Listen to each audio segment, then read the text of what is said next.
Hi, this is Mike with OPST, giving you little tips and tricks again. One of the things we want to talk about, we're still out here searching for summer steelhead. It's getting late in the year, you know, we're in October time frame, but these are still summer fish. You still get some warm days, you get some cold days. The cool part about summer fish is they tend to look up more. Winter fish are kind of down. It's colder water. Water temp has a huge effect on that.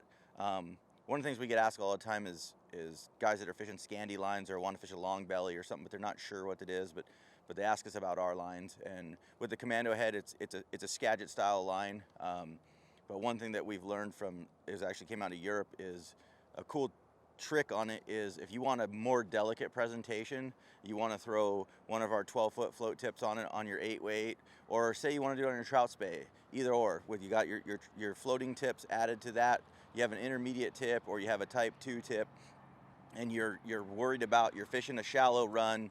You don't want the fly to land hard. You don't want the line to land hard. So one of the things that we saw happen was you can actually take your Commando head, pull it off, and flip it over.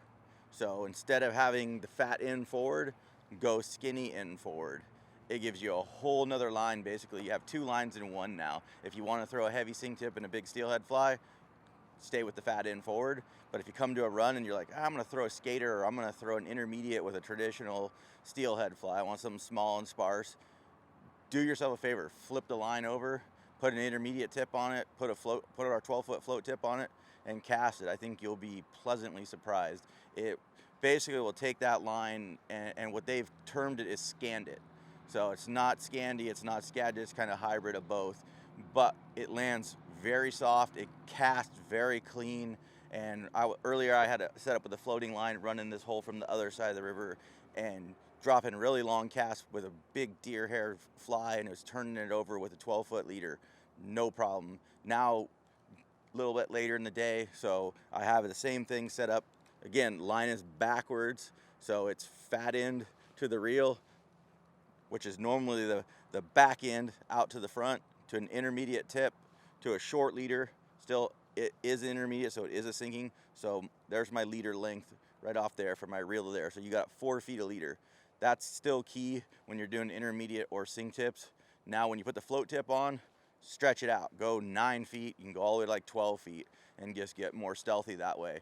It's a whole nother way to fish. And like I said, you can start in a run and fish this line backwards, go through the run, and then instead of having a whole nother rod rigged up, just flip your line over, put a sink tip on, and put a different fly on, put a hobo spay, or even if you want a weighted intruder, and go back through it, and you've really changed nothing but your sink tip, and yet the line is completely different. It acts different, it casts different. You'll see as soon as you flip it over, it literally lands way soft and will give you that really good skate feel. The guys a lot of times will put a float tip on their Scandit, and it works, but they're like, oh, it's a little clunky for me. Just flip your Commando head over and try it that way. I think you'll be pleasantly surprised.